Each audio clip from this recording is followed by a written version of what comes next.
Hello everyone, good morning. কেমন আছো তোমরা সকলে? আশা করছি সকলে ভীষণ ভালো আছো আর আমরাও ভীষণ ভালো আছি। তো আজ হচ্ছে শুক্রবার আর এখন বাজে সকাল 8টা। এখন থেকে আমি ভিডিওটা শুরু করছি। আশা করছি আজকের ভিডিওটা তোমাদের ভালো লাগবে। ভিডিওটা ভালো লাগলে অবশ্যই লাইক, কমেন্ট আর সাবস্ক্রাইব করে দিও। তো এই যে দেখো, সকাল সকাল উঠে আমি কিচেনের জানালা টানাগুলো সব খুলে দিলাম।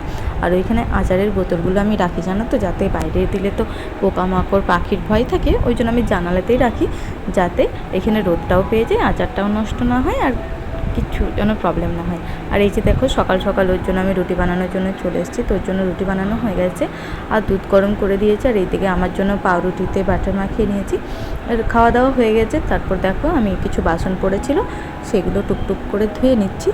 আর ওর অলরেডি বাজার করে নিয়ে আসা হয়ে গেছে। আজকে ও খাওয়া দাওয়ার আগেই বাজার করে নিয়ে এসছে, বলছে ভীষণ রোদ, ওই জন্য যত তাড়াতাড়ি পারছে বাজারটা করে নিয়ে চলে আসছে। আর এই যে দেখো, আজকে পাবদা মাছ আর চিংড়া মাছ এনেছে। তো আজকে ভাবলাম যে পাবদা চিংড়া দুটোই করে, বেশি না, ও 4টে করে এনেছিল, তার মধ্যে দুটো দুটো করে নিয়ে করছে। আর এখন আমি পাবদা মাছটা একটু পরিষ্কার করে নিচ্ছি। আমি খুব একটা ভালো করে জানি না যে কীভাবে এটাকে ক্লিন করতে হয়, বাট এর যে সামনে একটা সুরের মতো থাকে সেই দুটোকে কেটে দিই। আর এই যে পিছনের লেজের অংশটা কেটে আর ভেতরে কিছু যদি নোংরা থাকে সেটা মুখ দিয়ে একটু বের করে দিই। ও ভেতরে নোংরাটা পরিষ্কার করেই এনেছিল, তাও আমি একটু পরিষ্কার করে নিলাম। আর এই যে দেখো, চিংড়া মাছটাও ও সামনের দিকটায় কাটিয়ে এনেছিল, বাট লেজের অংশটা আর এই যে পাগুলো সেগুলোও আমি কেটে নিয়ে রেখে দিলাম। আর এই যে আজকের জন্য মাছ রেখে দিয়েছি থালার মধ্যে, আর বাকিগুলো আমি ফ্রিজে রেখে দেবো পরের দিনের জন্য। তো এই যে দেখো, আমি ফ্রিজে এখন মাছটাকে রেখে দিচ্ছি। আর ফ্রিজটা জানো তো সারা রাত চালানো ছিল বলে এখন কিছুটা বন্ধ রেখেছি। আবার এই যে মাছটা দিই, তারপর আমি ফ্রিজটা চালিয়ে দেবো। আর ভাবলাম ফ্রিজটা যখন একবারই খুলেছি, সবজিটাও একেবারে বের করে আমি রেখে দিই, সবজি কাটতেও আমার সুবিধা হবে। তো এই যে দেখো, আমি সবজিগুলো বের করে দিলাম।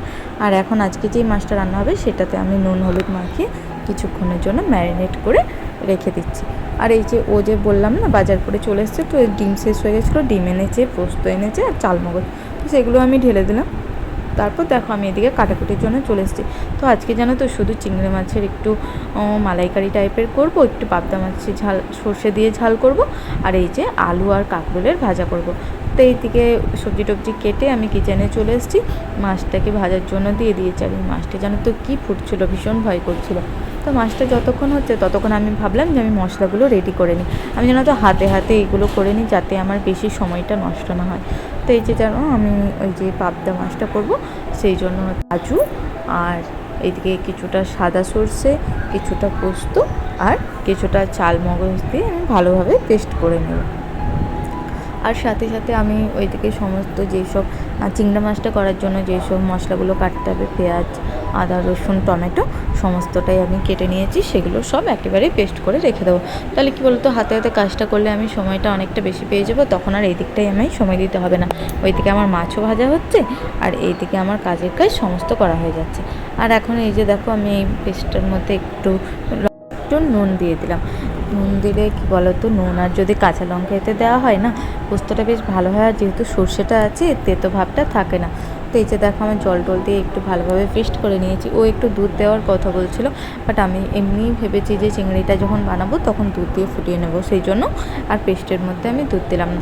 তারপর এই যে দেখো, পেঁয়াজ, টমেটো, আদা, রসুনগুলো যেটা চিংড়ির জন্য করেছিলাম, সেটা আজকে আমি এখন পেস্ট করে নিচ্ছি। আজকে অন্যরকম করবো। মাকে ফোন করেছিলাম, তো মা বললেন যে চিংড়া মাছটা আজকে পেঁয়াজ, আদা, রসুন দিয়ে করে দিতে, আর যেটা পাবদাটা শুধু সর্ষে দিয়ে করে দিতে। তো এইদিকে দেখো, আমার চিংড়া পাবদা দুটো মাছই ভাজা হয়ে গেছে। তো প্রথমে ভেবেছি যে আমি চিংড়াটাই করে নেবো। তো এই যে দেখো, মশলাটা রেডি করে নিচ্ছি। আমার মশলা রেডি করে ফোটানো হয়ে গেছে। আর তার মধ্যে জানো তো, এইসব খাওয়ার পরেও জামগুলো দেখে না আর আমি লোভ সামলাতে পারিনি। তো এইদিকে আমার মাছ হতে থাকছে আর এদিকে আমি জামটা মাখিয়ে ওকেও একটু দিয়ে চলে আসছি।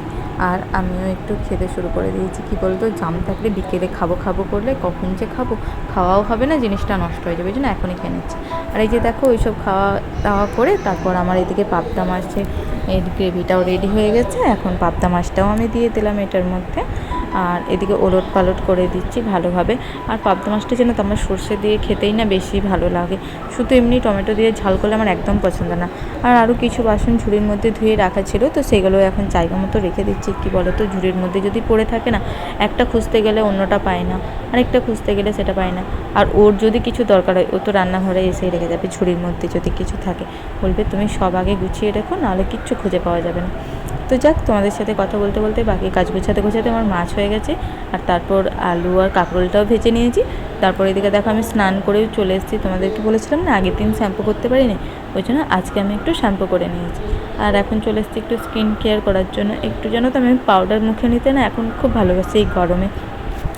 পাউডার দিলে কী বলতো, যে সবসময় এখন ঘামতে থাকি না, ঘামটা একটু কম হয়।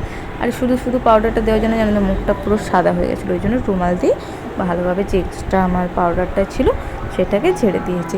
আর এখন সিঁদুরটাও নিয়ে নিচ্ছি। আর আজকে যেন তো ভেবেছি যে একটু এমনি টিপ লাগাবো। তারপর চলে এসেছি এইদিকে কিচেনে রান্না নেওয়ার জন্য। অলরেডি খাবারটাও রেডি করে এখন আমরা খেতে বসে পড়েছি। আর ওর অলরেডি দেখো খাওয়া হয়ে গেছে। আর ও আম এনেছে, একটা আম জানি না কেমন একটা অতিরিক্ত পাকা হয়ে গেছে বলে আমি সেটা খাবো না বলে অন্য আরেকটা আম কেটেছি। আর এইদিকে দেখো সন্ধ্যাবেলা এক জেঠু বাড়িতে আসবেন বলে আমি এদিকে বেগুনির জন্য বেগুন টেগুন কেটে রেখেছি। আর এদিকে একটু পাঁপড় ছেঁকে নিচ্ছি। আর ওই পাশে আমার চা তৈরি হচ্ছে। তো অলরেডি আমার দেখো বেগুনিগুলো ভাজা হয়ে গেছে, পাঁপড়ও মোটামুটি সব ভাজা হয়ে গেল। তো এবার চলো আমি জেঠুটাকে খেতে দিয়ে দিই। আর আশা করছি আজকের ভিডিওটা তোমাদের ভালো লেগেছে। ভিডিওটা ভালো লাগলে কিন্তু একদমই লাইক কমেন্ট সাবস্ক্রাইব করতে ভুলবে না, কারণ তোমাদের একটা লাইক আর একটা কমেন্ট আমাকে আরও ভিডিও দিতে অনেক উৎসাহিত করে। তো টাটা, দেখা হচ্ছে পরের একটা ভিডিওতে।